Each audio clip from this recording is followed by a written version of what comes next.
Omar Villafranca joins us on the phone. Omar, you live not too far from the scene. You've been on this story all night long. In the video, the panic is palpable. What is it like there?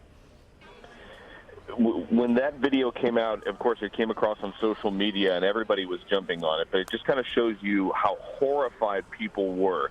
It was a protest, and it was a peaceful protest. People were out there venting. There were speakers and organizers. Dallas police were also walking with the crowd. The Dallas police Twitter page was also showing people what the crowd was doing. Everything was peaceful until it wasn't, and it turned into utter chaos. They were just you heard there on that piece of video, people screaming, panicking. And keep in mind, there are people out there with their kids. We saw kids as young as 4 or 5 out there with their parents, maybe getting a civic lesson, and it turned into a horrible lesson of violence. And this is something that a lot of the parents that we saw leaving were just struck about. They could not believe that it happened. It happened in Dallas, and they were just horrified. I'm here outside of Baylor Hospital. There was 2 hospitals where the injured were taken, Parkland and Baylor. And outside of Baylor just a few moments ago, there was police officers, also emergency responders who are arm in arm praying outside. Officers are coming in and out to check on people who are wounded. The mayor, Mike Rawlings, also Dallas Police Chief David Brown, showed up here early this morning to basically check in on the officers and the personnel that were here, not only receiving hospital treatment, but also to see how the other members of the force here, whenever an officer is injured, everybody shows up in full force, and it's quite a scene. It's really, really hard to put in words. Today at City Hall, when the chief of police and the mayor were talking, you could audibly hear the mayor's voice crack. And Police Chief David Brown, who's been the chief here not too long, but somebody who has come through the ranks here of Dallas Police, you could tell that he was hurting but trying to maintain a strong face. He has dealt with a lot of adversity here in Dallas, but nothing like this. And with 5 officers shot and killed, this is something that the police community here, not only in Dallas, but in the DFW area, North Texas, and around the country, are going to be reeling with. Indeed, officers, law enforcement officers, they're a family, whether they work in the same area or not, and they're certainly going to be coming together today. We have heard that there are 3 suspects who are in custody being questioned, and the 4th suspect deceased as a result of a self-inflicted gunshot wound. So what is the state of the scene now? Is the area still blocked off? Is this still a crime scene? It is considered a crime scene. Chief of Police told us that a large swath of downtown, probably more than 5 blocks, is going to be considered an active crime scene. And consider whenever there's an officer-involved shooting, everything gets shut down. Well, this is police officers exchanging gunfire with these suspects, rolling down, possibly in a parking garage. The police chief explained it to us that these people were triangulated and coordinated to shoot down and knew what they were doing and planned. Now, this is according to the police chief. So this is something where if anybody worked in that quadrant downtown, they will not be working downtown. It is a massive crime scene. And we had heard that the final suspect, who was sort of cornered in the parking lot, had threatened that there would be more carnage, that there may be bombs around the city. Is there anything going on in terms of that? Is there a sweep? What's happening with law enforcement in terms of that? There are some sweeps that are going on in that corridor to try to find out. You have bomb-sniffing dogs that were out, and of course, personnel looking at bags that may be laying around.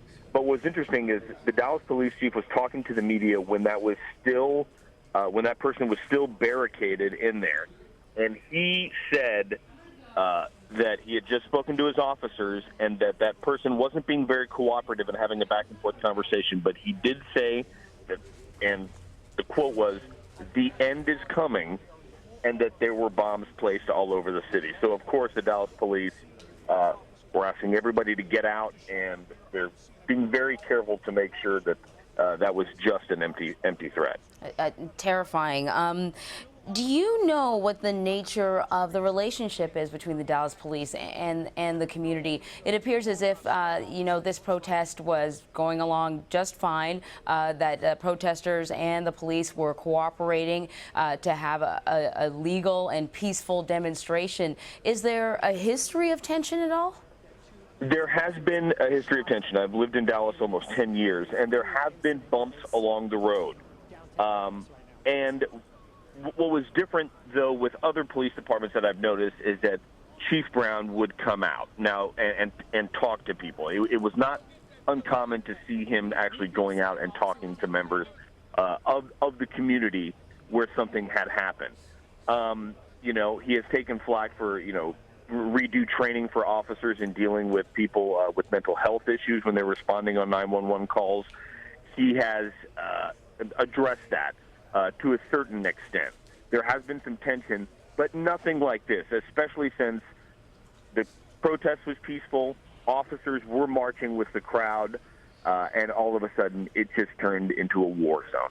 Yeah, I'm looking at just some of the latest numbers that we have on the Dallas Police Department, and it looks like it's about 24 or 25% African American officers. That may have changed. These numbers are a little dated, but I'm wondering. This was a demonstration expressing anger about the killings of two black men recently by police officers, and there were demonstrations all across the country, in cities all across the country. And I think one may think that there are other cities where there's more tension, where something like this may be more apt to happen. What was the reaction in Dallas to the news of the shootings in Minnesota and Louisiana?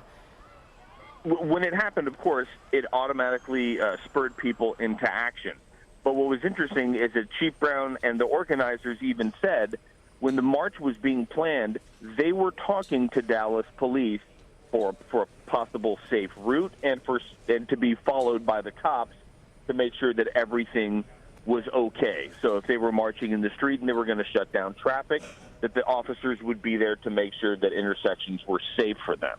There was communication, at least here in Dallas, when it came to this protest in March. So was there tension? Absolutely. Were people upset? Absolutely. Were people able to voice their First Amendment right and air their grievances? Absolutely. But then it turned into this, and this is where it became different from other areas. I can tell you that on the scene, just watching it unfold, the officers sprung into action. You had officers on bikes. You had officers, of course, in cars. They were just dropping everything, hiding behind, telling people to constantly move, get out, go, you're not safe, get out of the way. You could hear them telling certain, especially the live coverage on local news, and credit to them with their reporters, telling, if you can see this building, this shooter can possibly see you. Get out of the way.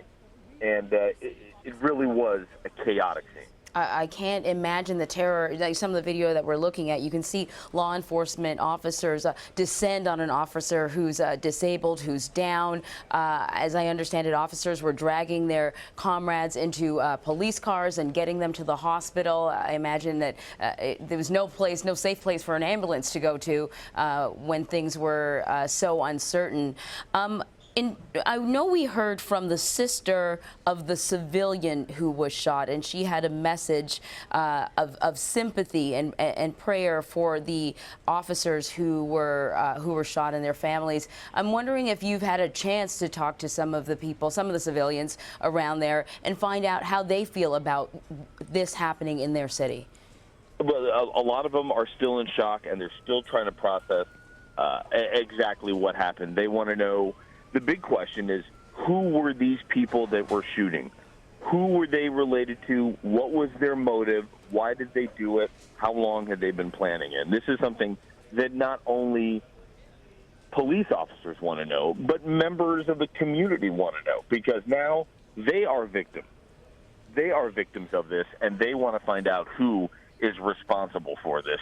There's going to be another briefing at 7:30 this morning at Dallas City Hall with Dallas Police. Hopefully we'll find out a little bit more. But here at Baylor, still a heavy police presence. Once people may have been asleep and found out what happened when they turned on their phone or turned on the TV this morning and found out that Dallas was the national lead after 5 police officers were shot and killed. There's officers coming to all the hospitals to see how everybody's doing. What about the organizer of the demonstration? Have we heard from the organizers?